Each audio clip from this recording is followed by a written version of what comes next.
Hai semuanya, kami dari kelompok 4 yang beranggotakan Aino Fuad, Darti Patricia, Novi Fadila, Tiara Andini Putri akan mempresentasikan tentang hipotesis penelitian. Hipotesis merupakan jawaban yang bersifat sementara terhadap permasalahan penelitian sampai terbukti melalui data yang terkumpul. Kriteria perumusan hipotesis. 1. Hipotesis harus dapat dinyatakan dalam bentuk pernyataan deklaratif, bukan kalimat pertanyaan. 2. Hipotesis berisi pernyataan mengenai hubungan antara paling sedikit dua variabel. Dan ketiga, hipotesis harus dapat diuji. Contoh bukan hipotesis yaitu benarkah bahwa sikap prososial ikut ditentukan oleh tingkat pendidikan? Contoh hipotesis, semakin tinggi tingkat pendidikan akan cenderung diikuti oleh semakin rendahnya sikap prososial. Hipotesis penelitian dapat berupa hipotesis dua arah maupun hipotesis satu arah. Hipotesis dua arah berisi pernyataan mengenai adanya perbedaan atau adanya hubungan. Bila mengenai perbedaan, maka hipotesis ini hanya mengatakan bahwa kelompok satu berbeda dari kelompok dua, tanpa mengatakan kelompok mana yang lebih dari yang lainnya. Bila mengenai hubungan, maka hipotesis dua arah hanya menyatakan bahwa variabel X berkorelasi dengan variabel Y, tanpa mengatakan apakah korelasi itu negatif atau positif. Contoh hipotesis dua arah adalah ada hubungan antara tingkat kecemasan dengan prestasi belajar. pada formulasi yang lebih spesifik, hipotesis dinyatakan dalam bentuk prediksi satu arah. Mengenai perbedaan, suatu hipotesis satu arah akan mengatakan misalnya bahwa kelompok satu lebih agresif daripada kelompok dua. Mengenai hubungan, hipotesis satu arah akan mengatakan bahwa variabel X berkorelasi negatif dengan variabel Y. Atau dengan cara lain, dikatakan misalnya bahwa semakin tinggi kecemasan atau variabel X, maka akan semakin rendah prestasi dalam ujian atau variabel Y. Contoh-contoh hipotesis satu arah antara lain Tingginya tingkat kecemasan akan diikuti oleh rendahnya prestasi belajar, dan rendahnya tingkat kecemasan akan diikuti oleh tingginya prestasi belajar.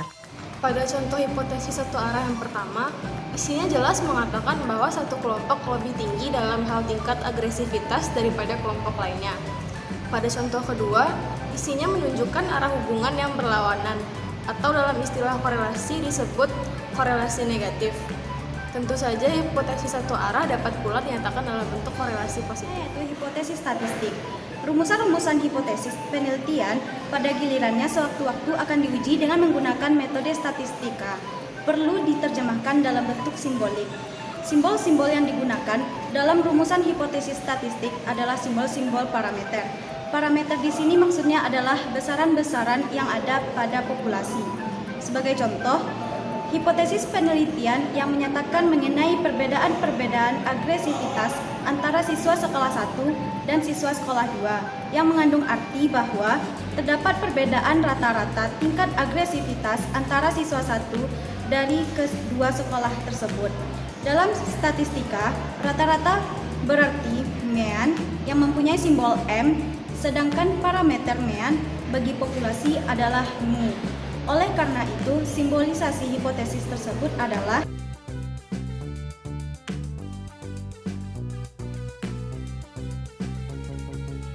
statistik sendiri digunakan tidak untuk langsung menguji hipotesis alternatif, akan tetapi digunakan untuk menolak atau menerima hipotesis nihil.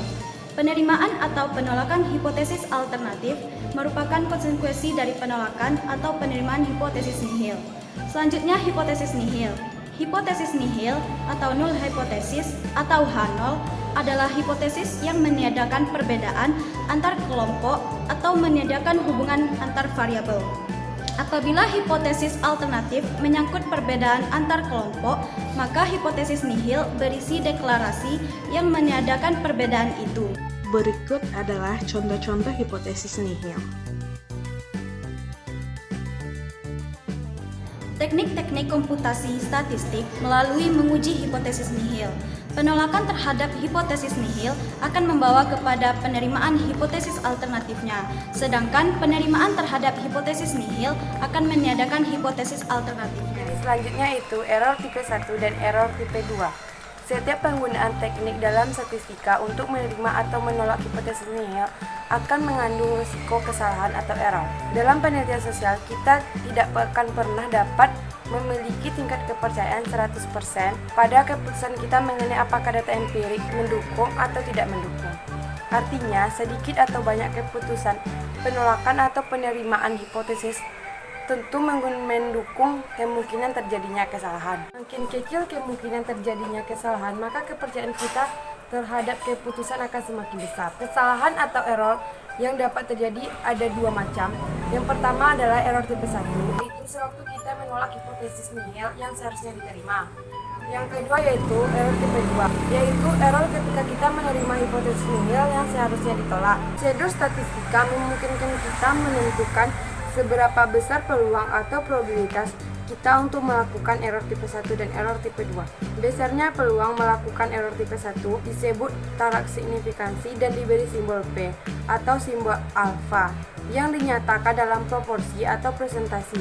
Sedangkan harga 1 dikurang alfa 100% disebut tarak kepercayaan. Sebagai contoh, apabila kita menetapkan alfa sebesar 0,05 atau 5%, berarti sama dengan menentukan taraf kepercayaan sebesar 1 dikurang 0,05 sama dengan 0,95 atau 95%. Besarnya peluang untuk melakukan error tipe 2 diberi simbol D yang juga dinyatakan dalam bentuk prosedur dan presentasi. Sedangkan harga 1 dikurang B 100% disebut power of the test. Terima kasih atas perhatiannya. Bye.